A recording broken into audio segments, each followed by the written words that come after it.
Yes, just to remind you, Elohlelo is not suitable for ingane. And thank you so much. My topic is wathola kuwena. I prefer ukuthi ungimelele wona ku indaba@gagasi995.co.za. Dr. Natshabalala, welcome to Indaba. Kunjani Alex? Ngiyaphila kunjani kuwena? Ngikhona bhuti, ngibingelele ne-family babi Gagasi FM. Sure. Tell me, is it an African thing le ukuthi a woman would be shy to say ngifisa ukwenziwa kanje? This does not work for me, or is it a woman's thing across cultures?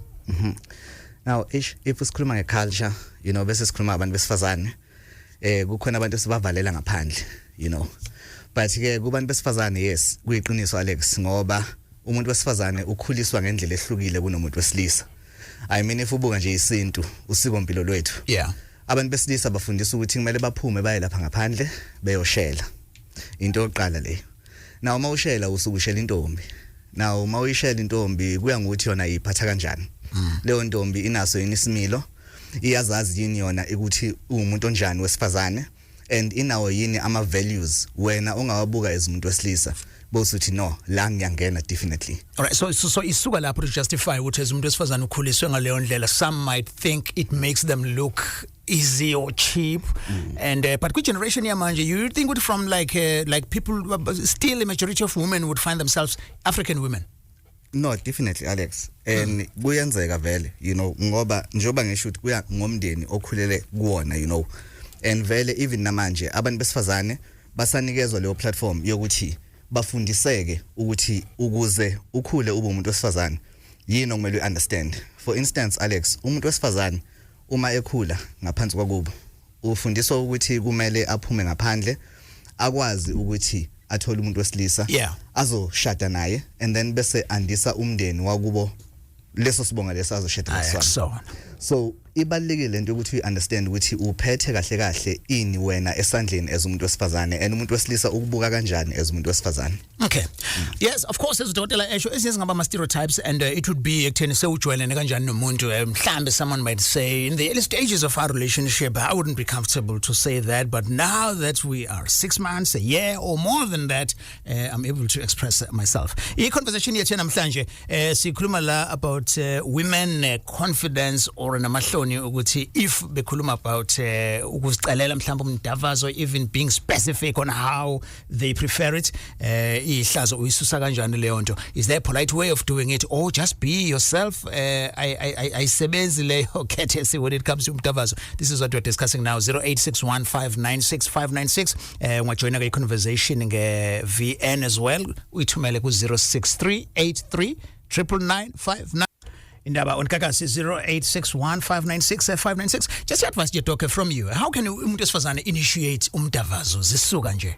Ngalendlela ezohlanganisa, we've spoken about culture, how we were brought up and all of that, but now we space where both people are comfortable in the presence of each other. So uyiqala kanjani umuntu wesifazane ukuyisa la afisa ukuthi iphelele khona? Now Alex, lana kumele siqale ngokubuka ukuthi vele kwi sexual health sinenkinga sinengqinambi and ingqinambi is stigma and nokuba stereotypical. It's an issue, it's a very big issue. Now kumele siqale si understand leyo nto ukuthi as a society kumele sikwazi ukengage kulama conversations lawa abalekile okuyiwona basically agcine esakha umndeni, esakha abantu. And umuntu wesifazane ukuze ayiqali conversation one into okumele I understand yena ngokwakhe ukuyi relationship akekho ejele ukuyi relationship. Sure. So leyo relationship kumele imnikeze platform yokuthi akwazi ukuba uyena, akwazi ukucommunicate, akwazi ukukhuleka Alex ukuze akwazi yena ukusho ukuthi yini ayithandayo, yini ayifunayo, yini angayifuni. Now ukuthi umuntu wesifazane acele umdavazo akusiyinkinga leyo, and abantu abaningi bayithatha ngazathi manje lo muntu wesifazane usethanda ucansi noma mhlambe usedayisa ngomzimba noma mhlambe useyafela. Usholo ecela kumuntu wakhe ngqo. Not ukuthi ucela nje ku strange randomly. Hayi Alex, phela ukwazi ukuvela uhamba ucela. Yeah, so abantu bakhetha ngazi ukuthi kucekelwa isimilo mayecela kumuntu wakhe. Mayecela kumuntu wakhe, umuntu wakhe akamnikeze leyo nto leyo ukuthi uyamkhombisa ukuthi uyamfuna. So na umuntu wakhe aka reciprocate naye akhombisa ukuthi nami umuntu wami ngiyakufuna njengoba nawe ungifuna. All right. In addition to what Doc is saying, now I'm going to comments akhona ungasifundela na uPaul akuyindaba with Alex on Facebook, and then Sharon says ukuthi kunokuthi ukhulume sisi vele uhlale phe kwakho ungakhuluma izinto eziningi uzicontrol. All right, that's one lady there. And then bese kuzoba khona enye out usanele ezothi umama akangisabi uvele angitshele whether we're in public uzongihlebela ethi usengikhumbule lapho isandla suke sesiphezulu kwebhlukwe ngenhliziyo bese ngiyasho ukuthi sifika nini la siya khona. And then unonto uzothi umuntu esifazane lo. And then laba usho abantu besilisa once wabafundisa into abafuna yona njalo luze ligcine selibhora ucansi umzimba awuzifilele wona ukuthi yena njengomuntu wesifazane udinga ini. And then kuzoba khona uQueen ezothi mina ngiyazi kushuthi ke ubamba ipeni showcase lapho ageji aliwe. And then bese kuzoba khona uzanele ethi ke sanibonani la ekhaya lomdavazo mina angisabi lutho ucela endalikho ihlazo ezodokotela esho cause imizwa yami.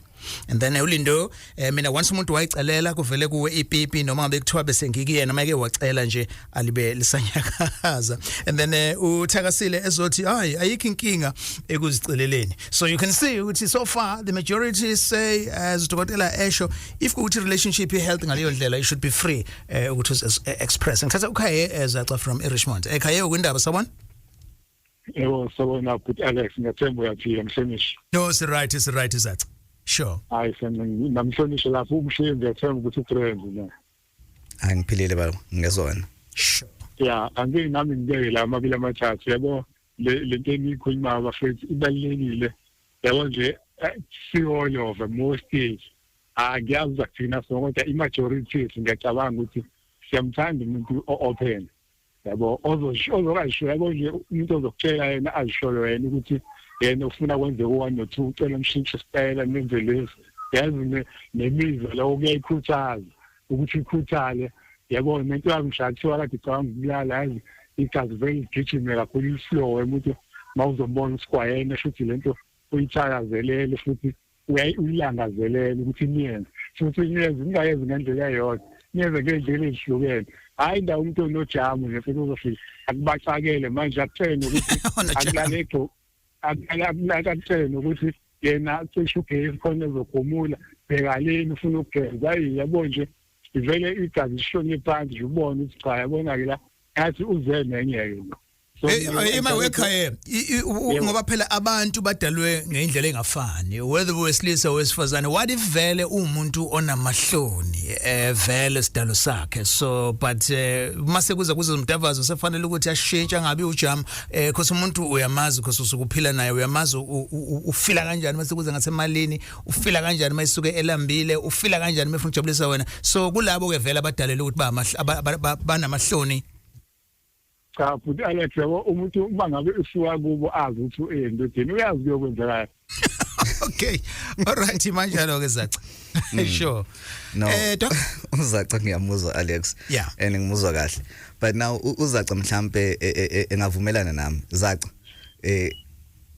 angisho ukuthi uyayenza lento engizokhuluma ngayo. But ngiyibuza yazi mina zaca ukuthi yindaba abantu besilisa bethenga. And I think I think lento ikhulumayo mhlambe could be part and parcel of ama reasons. I'm just exploring nje ama reasons of ukuthi yindaba abantu besisa begcine befinyelela ekuthenini bayathenga. Ingoba abantu besisa uma bethenga they know ukuthi they are in power. They know ukuthi kungenzakala yinoma yini akho umuntu ozocomplaina akho umuntu ozokhuluma akho umuntu ozothi ukuthi nokuthi akakwazi ukwenza. Ngoba lapho kukuyi playground yethu sobabili ngoba wena egcineni kwako konke uyazi ukuthi kukhona ozokukhipha nalo okwenza naye leyo nto leyo uyazi ukuthi kukhona into azoyithola so kuma relationships zaca kuhlukeke baba yezo ngoba eshilo nje uAlex ukuthi abantu abafani but ngifuna ukueda iphuzu kuAlex elingenzeka mhlambe likusize wena abantu bayafundiseka now as much as Alex singasho ukuthi umuntu ushaye kodwa if kuukuthi uzoba within a space of a relationship nawe langazelela ukuba kuleyo relationship as much as your partner elangazelela ngaye ngisho lento ukuthi i relationship is a give and give I energy that you giving to me nami ngizokwazi uyi reciprocate ne energy enginika yona nawe kumele ukwazi uyi reciprocate. Yeah. All right, sure. Zacangole ukuthi izwile leyo umuntu angafundiseka, at least there is hope there ukuthi yize namahloni but uzokwenza lokho vele because umuntu wakho lowo. Ngiyasuka ngiyakuthi Mkosikhambule now from eChibini. No, wait. Ukwindaba eGagasini sabona? Yebo njani? Isikhona mfethu ubani lo? Ukhuluma noSibo Khumalo. Sibo, welcome to Indaba. Sorry if I did not identify you, but kulungile mntu ngaqhubeka. No, nginkinga. Website time mina bengisho ukuthi asingadlali iningi zabantu. Ake ngiyazikhulula mina. Ushare istory esifishane kwethu. Mina ngithengise nginenkinga nginazo. Hayi wahe ngicela lesiphila naye ngathi hayi. Akungiphi. Awubutho ngakhohlwa. Kakhohlwa izinto ekade zinginenkinga yazo. Sibakhulule bafowethu abantu abangavubeleki abangasaba abantu. Wonke umuntu unelungelo emhlabeni. Imanga but ngiyazi ukuthi bewumana summarize mangabe uthi wathi awungiphe but yini ngifisa usitshele the words awasebenzisa because kukhona abazofunda about ukuthi wenze njani lesisi kuwena wasebenzisa mapha amagama. Abona inkinga naso awuhlangane nebaby angingathi namhlanje kuwena odinga mina bese ngienjoy. Ngiyacela namhlanje uthi nama ke ngikunikeze alibeka ngigama yena. Emva koloko ayisengigijima mfethu njangisho ukuthi ngendlela enza ngayo nami ngabona hayi no nami ngilokho ngifika ukuzolindwa mina cha futhi kade ngibhora. Yeah. Nje njengamanje uma ngabe seyika nje hayi sobabili osuke edinga ngalo langa uyashaya kahle wena buya. And leyo nto ayizukufaka le question ukuthiwa amadoda athi uyifunde phi leyo nto noma usucabanga ukuthi okushuthi weak isimilo lakho asikho right. Nasingabheka leyo nto mfethu ayikunika isikhathi enjoy. Okay, sure. All right. So imake you straight sakho vele lesi. Ayifona mfethu. All right. Senibe kwi relationship for isikhathi esingakanani? 8 years. 8 years. All right. Doc, we have ukhona lo here. Ukuqale yena ngicabanga ukuthi for 3 years at time. Nani no 3 years one? By the time but nje qala ukuthi uyangiqonda straight. All along we looking sabile. Oh, naseni no 3 years good relationship. All right. Thanks a bit for sharing the story sakho. Nangu sizwa confident Doc okhulumile ngendlela yakhe. Now lana ubhuti uveza iphuzu elibalekile kakhulu for abantu besilisa. Abantu besilisa ngiyafisa bayeke lento yokuthi mabengena kuma relationship bafune ukuphatha. Kwi relationship akuyi ngomuntu oyedwa. Kuya ngabantu ababili. Sibabili la le relationship. Now kumele siconsiderane sobabili. We need to have consideration towards both of us. Ungabi selfish. Iyalimaza lento ukuthi Alex kuzohlezi kuwena ongaphezulu ngaso sonke isikhathi. Yonke into yenzakala ngesandla sakho. Njengoba esho nje ubhuti ukuthi uma singacabanga leyo ndlela singalahlekelwa izinto eziningi ene singalahlekelwa injabulo eningi. Ngoba ukukhonjiswa ukuthi uyafunwa kufika nenye feeling we Alex if umuntu wesilisa umuntu wesifazane ekukhombisa ukuthi uyakufuna. Sure. Uba umuntu wesilisa ongekafuni ukuzwa leyo nto. Yeah. Ngiyithanda indlela ebeke ngayo. Actually yes, we are leader in many respects but when it comes to this nobabili niyalingana and ama needs enu kumele alingane. Sibo ungahambe ngifuna ukuthatha uSanele Siwenene here. Sane, welcome to Gagasi sakubingelela. Ngiyanibingelela njani? Sikhona sine out lana esitshelayo ukuthi umuntu wayo wayiqonda kanjani. From then since been a 3 years good relationship she speaks openly about her preferences akhe kwezomdavazo. Uyilo nhlobo yomuntu osifazane now? Cha. Angisuye. Why? I'm quite the opposite. I think it's a confidence thing. Ekutheni nje ukuthi unaleyo nto ukuthi if you ask umuntu wakho directly uzonqaba. Maybe let me make an example for you, like personally. My sex life has taken a hit over the past few months. I've been with my partner for about 2.5 years. So sex life took a hit, but I can say that we're slowly getting back to Linda basically on before. Oh, nice. We both agree that we see ourselves going back. But now the problem is we had a conversation. Uthi yena sometimes kuyamsinda ukuthi njalo uyena who's initiating.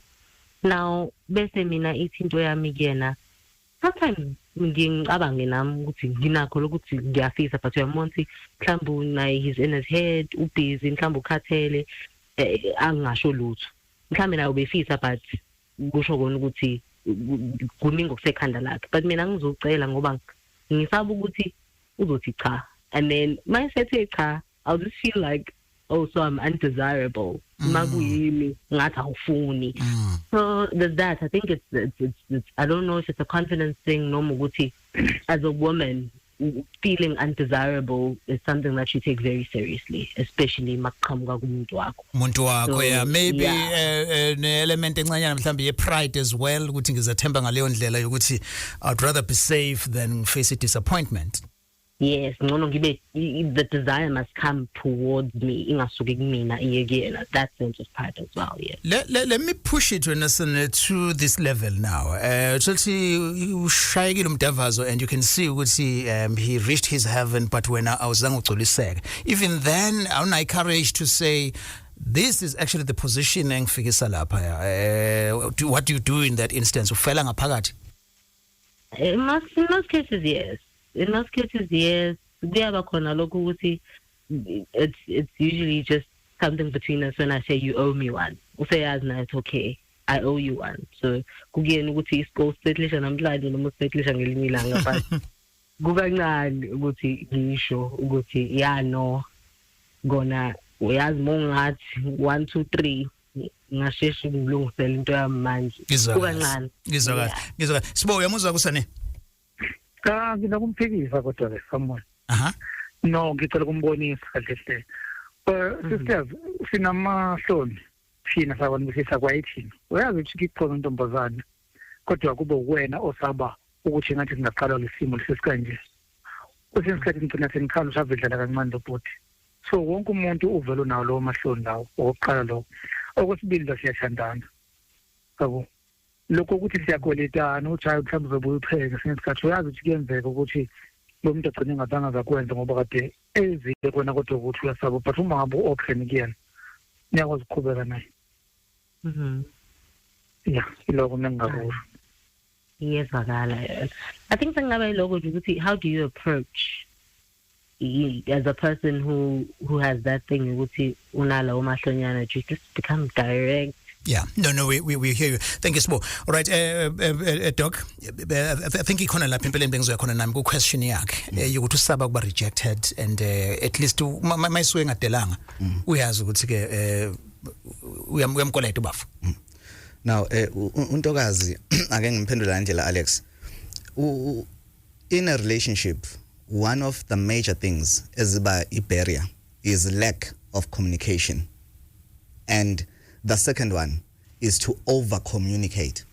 So those two things, in a thin line, Alex, kubanya abantu ukuthi bayibuka ngandlela iphiyona. But ngaphandle kwe communication, untokazi kumele ayibambe lento engizoyisho manje. Learn how to unlearn. Kumele ukwazi ukwenza lokho as umuntu. Learn how to unlearn. Usuna ma habits nihlala endaweni for 2 years, more than 2 years. Now already vele nina senibeke I relationship yenu at a point yokuthi ni relaxile nobabili akasekho umuntu ofuna ukuyisukumela I relationship. Now ukuze yonke lento iphumelele kumele kube ukuthi you learn how to unlearn. Seniqalile already ni communicateile nikhulumile waveza naye ukuthi ufila kanjani iyamsinda lento yokuthi uyeni initiator.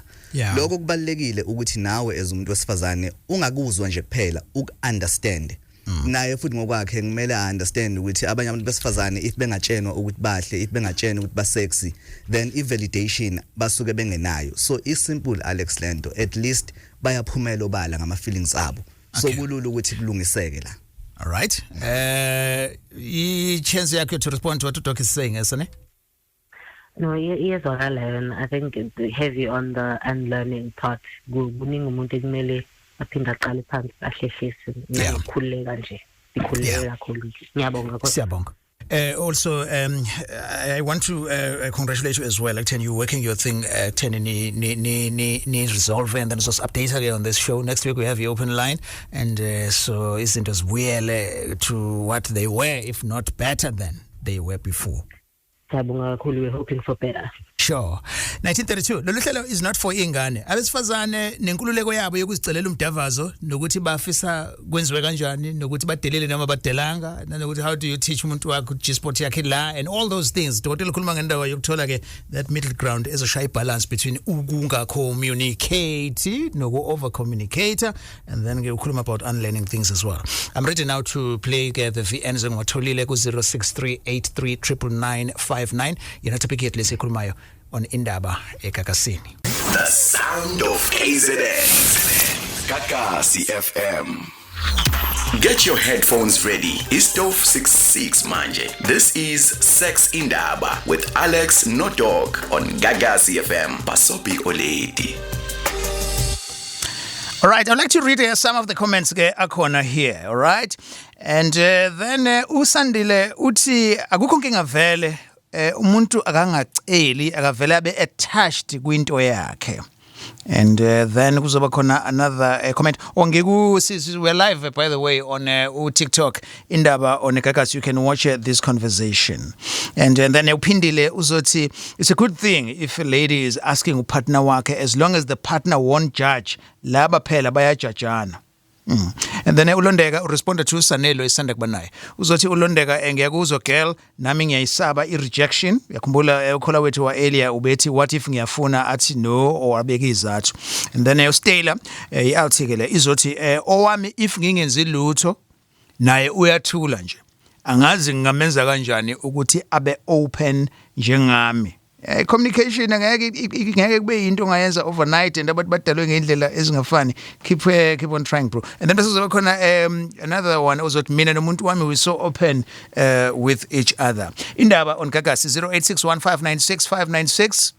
Stereotypes or indaba stigma, women feeling embarrassed or shy to express ukuthi bafunani or bafuna wona umdavazo nanokuthi bawufuna kanjani. This is our conversation tonight on Indaba. Remember, this conversation is not suitable for ingane. Uzokwazi ukuyilalela kahle le show izoba khona podcast yakhona kwi-app yeGagasi onke lama shows akhona ne-video yakhona as well. Hi Alex, uNthati lona. Ngithi mina uma bethi bona bebesabe ukukhuluma indaba zama-positions. Thina cha asabi nje impela umuntu wakho uyamtshela ukuthi ufuna wenze njani. Nawe uyamtshengisa manqono ukukhuluma uyamtshengisa ukuthi kanjani. Nje asabulutho. Ngaphandle ke mhlambe kuya ngokuthi abantu baphila kuphi. I don't know mhlambe kanjalo but thina nje youth yamanje ayibandla. Asabulutho. Okay, youth yamanje ayisabi uma bethi babengasaba bona but thina asabi lutho. Thank you. No, angibingelele sokhulu uAlex lo la eShongweni. No first yazi mina I'll share experience yami. I came across omunye usisi ayiwangitshela nje from the start ukuthi ayebhuti wami akuziwa ngokuzolalwa la kuzosetshenzwa. Babona into engaze ngiyibona ngaze ngathi mina nowesisi awazi usebenze mhlambe koBhathawethe kanje ngoba ayikhona. Hayi boy echazeke lanto sokholo angiphindanga ngahlangana naye ngathi mina no ngiyabonga. So I think indlela esikhuliswe ngayo from emakhaya ukuthi ezomuntu wesilisa wena ucontrola yonke into. So kuba nzima for umuntu wesifazane ukuthi akwazi ukunishita izinto especially thina sikhulele emakhaya. All right, yes, it goes back to le ukuthi ukhulele kuphi nangesho into ehlukile kunale show sis earlier. Doc, just a comment nje lama comments ayi two but asho ama perspectives angafani. Usisi lo uqala uzothi no, women today should feel free to speak out their minds and then umjitha uzothi hayi no mina ngikhulele emakhaya ngeke ngwemukele lokho. Oh by the way le ndawo beyisho ke indawo famous eThekwini la kunosisi abadayisa khona. Now, uvele Alex, if you look at indlela okuphilwa ngakhona nowadays, isibeka vele ekuthenini kube khona, you know, that major difference uqhekeko nje phakathi kwabantu. Khona ama beliefs bese kuba khona indlela yokuphila yesimanje, you know. So njengamanje we have all social media, we have even ama movie that are depicting ukuthi what is a modern, you know, day woman. so zonke lezo zinto they are being instilled vele kubona abantu besifazane Yeah. so sebekhona abantu besifazane asebekwazi ukuvele bayisukumele Okay. basho futhi ukuthi bafunani basho ukuthi badingani bese abantu besilisa bona basasele emumva kancane because lento yokumodernize this society and lento ye modern feminism iqale way back thina sisemumva kakhulu Alex as abantu besilisa when it comes to understanding the context of ukuthi what should a modern day man now understand from a modern day woman ngoba sesiyalapho vele manje asenayo choice. Okay, so kuze sibafice. It's all about education. Sure. And it's all about ukuvuleleka uvula nanengqondo, Yeah. Sure. Mina bandla nginenkinga abomeke ngawenza umdavazo ngivele ngiphathwe isinya singiphathe angazi ukuthi kwenzakalani angazi noma mina onenkinga mhlambe noma kwenzakalani. Ngicela ukubingelela ubhuti Alex nabalaleli bonke nodokotela. Ithanda ukuba nzima kancane le ndaba ngoba bawumuntu wesifazane ukhuliswa ngenye indlela. Thina nje ekhaya nje asikhuliswanga ngokuthi simele sikhulume ngezocansi. Ngoba ngisho nokuqala nje ngakho lawo ma conversation lawo siqale sesibadala. Manje ngicela ukubuza ukuthi kuyiphutha yini noma is it still taboo kumuntu wesifazane ophila isikhatsini samanje ukuthi uzicelele kumuntu wakho othandana naye ucela kanjani futhi? Okay, kulelo kugcina ucela kanjani? Sithando sami ngicela senze umdavazo. That direct and simple. That direct and simple Alex. And of course njengoba ngisho ukuthi bese kuya ngokuthi ke wena ke umuntu kanjani ubumbeke kanjani. Njengoba siphila nje usufundiseke kangakanani. Ayikho into wrong ngokuthi umuntu othandana naye eze kuwena athi sithando sami I'm horny. There's absolutely nothing wrong with that. Usuke kutshena ukuthi ufila kanjani. Yeah. Umdavazo it doesn't only have to do with the action esuke seyenzeke kamereni. Uqala way before that. Yeah. Umdavazo. Yeah. I hope uphendulekile dear. Ngibingelele Mthiyane kwiGagasi FM nodokotela. Hayi mina Mthiyane lo wami akadlile ngakukhuluma. Ngiyaye ngibone ngokugqoka nje ukuthi hayi namhlanje nje bakudliwe encane nje nitress okufuthi ziyakhala. Hayi zikhale ngempela kwezinsuku vela agqokela amabhijama amade ngibona ukuthi hayi lambileke inkosi malanga namhlanje. Ngiyabonga Mthiyane. Sawubona Alex noDoki. Ngicela ukuphawula kule topic noma eqondene nabantu besifazane. Mina umbono wami Alex ukuthi umdavazo akumele ube dignified.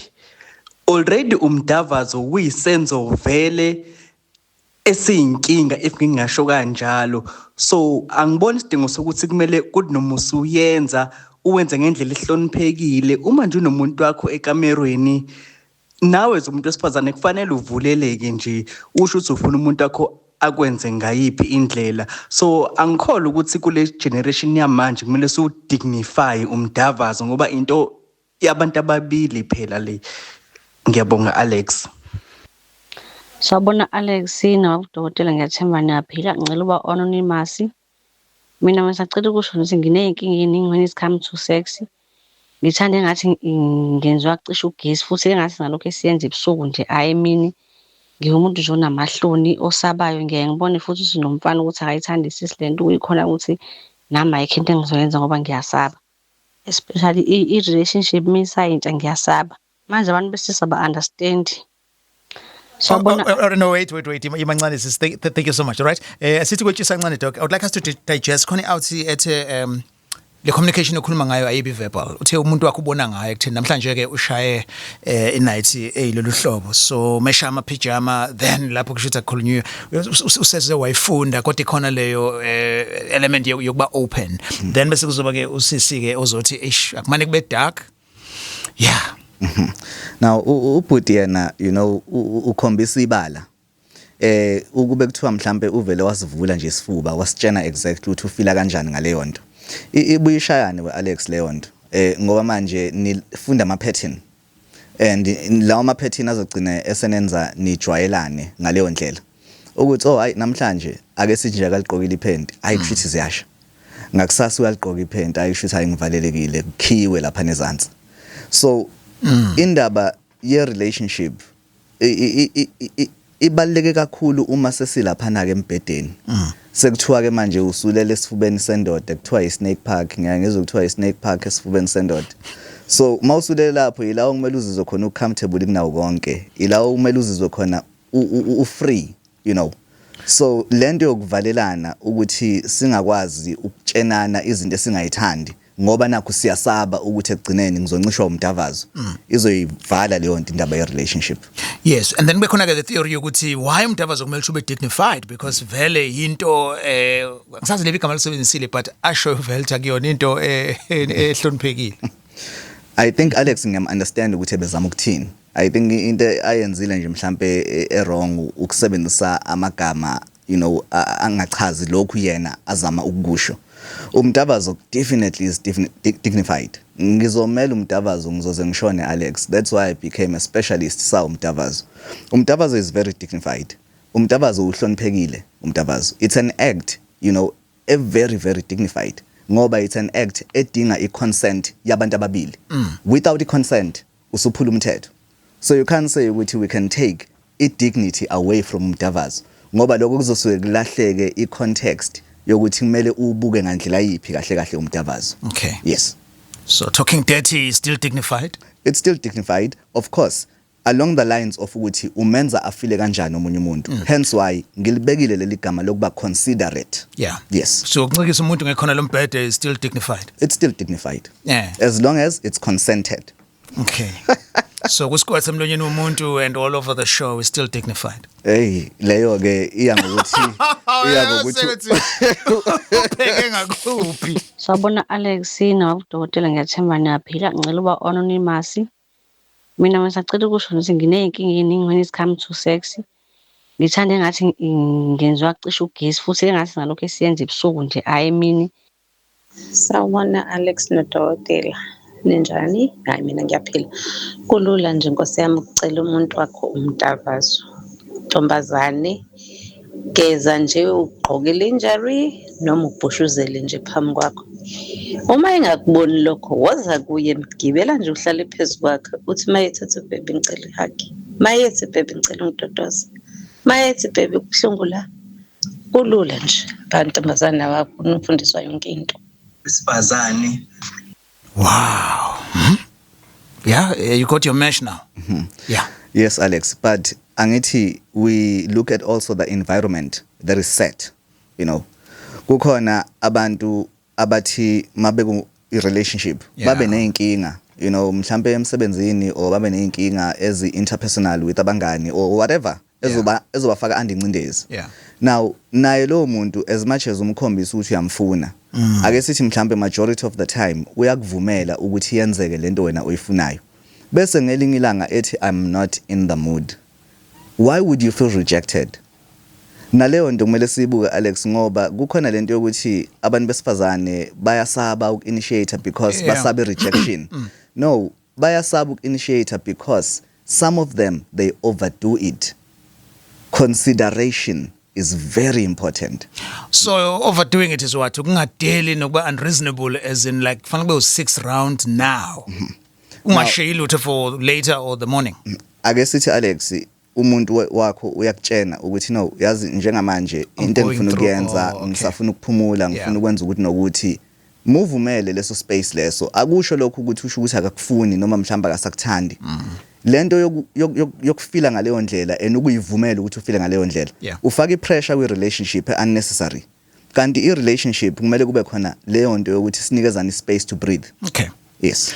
Well, that should be the language men understand well, because women also have issues that men find to be understanding. And in a slow this time, I'm not feeling well, I'm not comfortable, and all that, right? So they should apply the same. Understand what namhlanje is going through this. The aim is alignment, Alex. Yeah. It's for us to align ourselves as much as sihlukile siyama individuals. Yeah. But kukhona la kumele si-align khona ukuze sikwazi ukuzwana si-accommodateane sikwazi ukuphilisana ndawonye. Sure. In case you just joined us now, asikhulumi ngendaba yeimoto noku-align.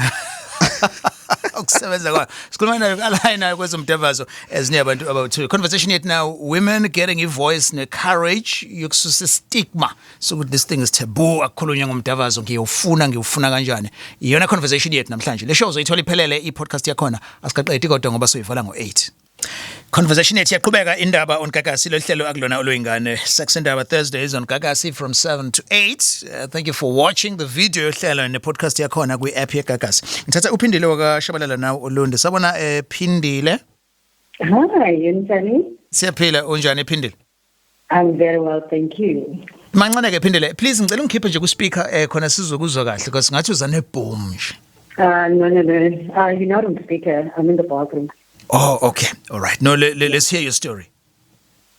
Oh, no. Actually, I had said, I initiate this thing, you know. Umuntu wami angisabi at all. Especially even my mind. I've just said to me, Vilakazi, Linda, please come pick me up, baby. You know. Already, uyazi ukuthi imali ifuna ini umdavazo. So, even when I'm with him, like even in the morning, I'm lying in my routine, except more 6 before work. I go to the clothes shop. Routine I do. Before so I just don't think routine equally to initiate a woman work. Is still status relationship here no umuntu is straight sakho or ni shadile? No umuntu nje okay. As far as I know, he's straight. yes. And naye futhi uyimukela kanjani le? Oh, yes. As far as I know, so that is, you know, we are straight someone. Yeah. This may not be related to what you just said when Mashabalala. Udokusanda ku advisor also. It was a warning to ladies ukuthi phela understand. You might be in a mood yokuthi ufuna lokhu kangaka kanje, but what if he is not in the mood, maybe he's going through, you know, personal problems unenkinga. Now my expectations zakho must be usebenzisa igama le alignment. Ngizibembela futhi kulokho part engivumelana nayo. But then it goes back to ukuthi ama energies ethu, you know, especially ngoba nje namhlanje sengitheni pick me up. Angisho futhi iqala nokuthi ngiyayiza umuntu ukuthi i-right whatsoever. So already ngifika lapha I'm initiating nokuthi do I want it from the back and how do I want it, you know? Angizokho ngilinde into eyiningi. Yes. Sure, Msheng. Ntokazi yakithi, hayi uyayibeka indaba ngiyayizwa.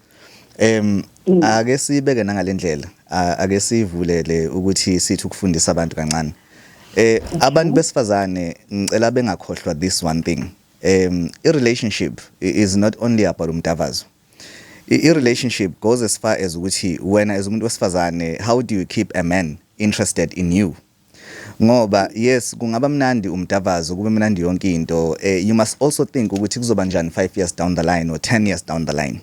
Are you still going to be the same person lo yena kuyena? Are you still going to be into ayidingayo yena? You know, in terms of ukuthi niqhubeke nakhe nibe ndawonye and wena ngokwakho as umuntu wesifazane uyakwazi ukuqhubeka ube resourceful wandise loku enakho. Abantu besimanje ke besilisa bayecabanga ke naleyo nto. Abasacabangi nje kuphela ukuthi mina as umuntu wesilisa kumele ngiphume ngiyosebenza ngibuye nokudla etafuleni. Nabo sebeyabuka ukuthi imanje labantu besifazane seliyakwazi ukuphuma out there liveze bona ukuthi liyobani. There is attraction on another level as well kumuntu wesilisa. Ungafocus kuphela kumdavazo ugcina ulahlekelwa yileli linye side. Focus kubo kokubili ukubalansisa kokubili. Yeah. I hear you. All right. No sebo. Manje uphi yena uBafuzi? Usendleleni njengongikhuluma. And again my figure vele ayizuzwa phela. Sethemba ukuthi uphekile at least kumphekelile ukudla at least. Ngoba ngichazela nje ukuthi it's been like 1 year 8 months now, you know, and then probably we're very workaholic whatsoever. While I'm more, but then I make sure when it comes to that part, I keep his stove and feel hot most of the time. If vegan is vegan, you know, I pay the vegan maybe they are 3 vegan, you know. kumele zicace uyabona. Kumele kucace. No man siyabonga I think in addition to what Doc had said earlier and usizile kutheni wena usitshelile kutheni leyo nto yenzeka kanjani and then nangendlela futhi communicate ngayo man, we appreciate you sharing your story with us when aphindile. All the best ke kwinto yenu. Thank you. Sure. Ngesuka now I'll tell you just now ngikuntobeka Khumalo now enseleni. Sure Ntobeko? Fale kunjani? Si right kunjani kwena? Siyaphila njani dokotela? Sekhona futhi kunjani? Siyaphila. Yes. Now. Yes, kulalele mfethu qhubeka uza nestory sakho. Ngithi mina la owami umama wami ngavele ngamenzela into yabasimbu. Ngamenza waba open mina sakhuluma ngambona ukuthi yasaba. Ngase ngimtshela nje ama-tricks ukuthi uma ngabe ungifuna emini ngivele ngifake lezi zingubo zakhe yi-6 so ngizobona mntaka ukuthi kumele ngishumayele lento ngamali and uma ngabe sekumele siyolala akaphume bathroom angifune ngishine dress akaqhamuke nje eyena engene ngubeni sengiyazi ukuthi hayi no namhlanje baba kumele ashumayele because kunzima lokhu ukuthi sengizofika ngithi ngiyamthinta kanti nakekho lapho Kukhulu namina ngomuntu esithi ngiyamthinta namhlanje ngiyamdinga nje nakekho lapho so yena kumele akhombise sonke isikhathi ukuthi u-ready for mina yes ready. Yeah, and kwasebenza and as you one advisor and then that one iyasebenza kule relationship yenu naye futhi uhappy ngalokho. Iyasebenza kakhulu. No siyabonga kakhulu very thank you so much man. Sayithanda leyo and then ngiyadlula ngithatha uSipho Nsele from Kamashu. Sipho kwindaba? Sipho usegagasini? Right, Sipho akekho ready. Anonymous kwindaba? Yebo, sawona Alex Puti. Yes, sure Puti. Sizwe story sakho. Mfowethu bengifuna ukudlulisa la umbono wami bafu nginokuphikisana nayo dokotela kuleyo ukuthi abantu besifana kufanele bekhulume verbally ukuthi hayi namhlanje ifuna lento noma kanjani cha ngicabanga ukuthi ziningi indlela zefana bangakhuluma ngazo noma bakhuluma ngazo vele at the moment njengayo sisilade khuluma ukuthi ufake i-address kanje yabo isimo sikanjalo but mase usakhuluma ngomlomo ngoba ukukhuluma ngomlomo kunomthelela omningi ekuthenini kudambisa imizwa kumuntu wesilisa. Yeah, so umuntu ufanele ngazi ukuthi ngokwe-nature akufanele ube yena okuhubha lento kahle ufuna umhubhe wena kodwa ngendlela zokuthi akuhlalisele ukuthi nje namhlanje kukanje noma uyakudinga mhlawumbe isimo sikanjani. Doc? No, ngiyabuza ubhuti and unalo ilungelo lokuthi athi umbono wakhe ilona lona lo. But akabuya cabanga ukuthi majority of abantu even today Alex abafonile besifazane basho the total opposite yena ayishoyo. Into engizomcela yona akavele awavula amadlebe makukhuluma umuntu wesifazane. Angayena ngokuthi ukholelwa kuyini as umuntu wesilisa. Ngoba akakhulumi nomuntu wesilisa usuke ekhuluma nomuntu wesifazane. So yena akangaphikisi mina kuphela. Akayibukeke yena ukuthi uyamuzwa yena umuntu wesifazane ukuthi uthini. Anonymous? Yeah, but I know ngiyamuzwa dokotela mfethu and we can agree with imoto zefana banokufeel uncomfortable ukuthi bakhuluma ngaleyo nto nabo natural abathanda ukukhuluma ngoba vele akuvumi ukubona kodwa phela bakhona abavele opapiyos abakwazi ba-express bakhuluma masubajaji indaba beza ngopapiyos mhlawumbe asikhulume ngale yakhe relationship mfethu kwenzekani kwistory sakho so ngicabanga ukuthi i-conversation enaba nayo nomuntu wakho navumelana ngokuthi angayisho verbally ucommunicate kanjani yena mefuna wena indlela communicate ngayo ngiyibona indlela so aqhwa ngayo ngaleso sikhathi nokungithinta nje nanokuthi kusikhona istory ngicela usiqhela naye la khona omunye i-couple eshadile beshade ukuthi umkakhe mefuna ukuyenza ngalolanga kune-light eblue wayikhanyisa ekamereni leyo light leyo automatically sukusichaza ukuthi umama uyamdinga namhlanje. Okay, all right. Yeah, so okay, I noticed ukuthi No, siyabonga kakhulu mfethu. And then he said ukuthi ke laba bay-expressayo or papiose. I don't know bazoyimukela kanjani leyo.